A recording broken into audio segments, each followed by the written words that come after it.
দৈনিক হনুমান চালিসা পঢ়িলে কি লাভ হয় আজি আমি এই বিষয়ে আলোচনা কৰিম। ভিডিঅ'টো শেষলৈকে চাব। হনুমানজীক শিৱৰ ৰুদ্ৰ অৱতাৰ বুলি গণ্য কৰা হয়। হনুমান ভক্তসকলে প্ৰতি মঙলবাৰে তেওঁক পূজা কৰে আৰু এই সময়ত হনুমান চালিসা পাঠ কৰে। হনুমান চালিসা আবৃত্তি কৰিলে শক্তি, সাহস আৰু সুৰক্ষা পোৱা যায় বুলি বিশ্বাস কৰা হয়।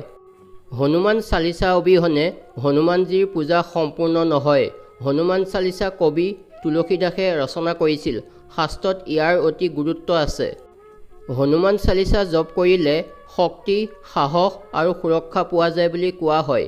যদি কোনো ব্যক্তিৰ ওপৰত কোনো সংকট আহে তেন্তে হনুমান চালিসা ভগৱান হনুমানক পূজা কৰি থাকোঁতে আবৃত্তি কৰা উচিত। ইয়াৰ ফলত ব্যক্তিজনৰ সকলো বিপদ নোহোৱা হৈ যায়। হনুমান চালিসা পাঠ কৰিলে কি উপকাৰ হয় জানি লওক।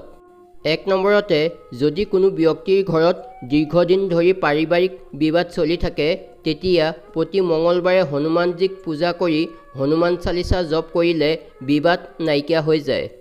2 নম্বৰতে, হনুমান চালিসা জপ কৰিলে নেতিবাচক শক্তিৰ অন্ত পৰে আৰু লগতে ভূত আৰু আত্মাৰ ছাঁ পৰাও মুক্তি পায়। 3 নম্বৰতে, দৈনিক হনুমান চালিসা পাঠ কৰিলে সেই লোকজনৰ পৰা দুখ আৰু দুৰ্যোগ সদায় আঁতৰত থাকে। 4 নম্বৰতে, হনুমানজী আটাইতকৈ শক্তিশালী আৰু মহাবীৰ।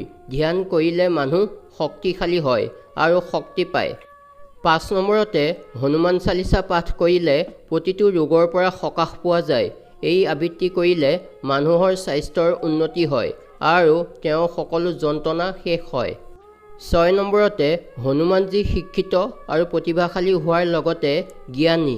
যিয়ে হনুমান চালিসা সঁচা অন্তৰে পাঠ কৰে তেওঁলোকেও বুদ্ধি আৰু তীক্ষ্ণতা লাভ কৰে। 7 নম্বৰতে, হনুমান চালিসা আবৃত্তি কৰিলে শৰীৰত ইতিবাচকতা আনে আৰু বেয়া চিন্তাবোৰ ধ্বংস কৰে।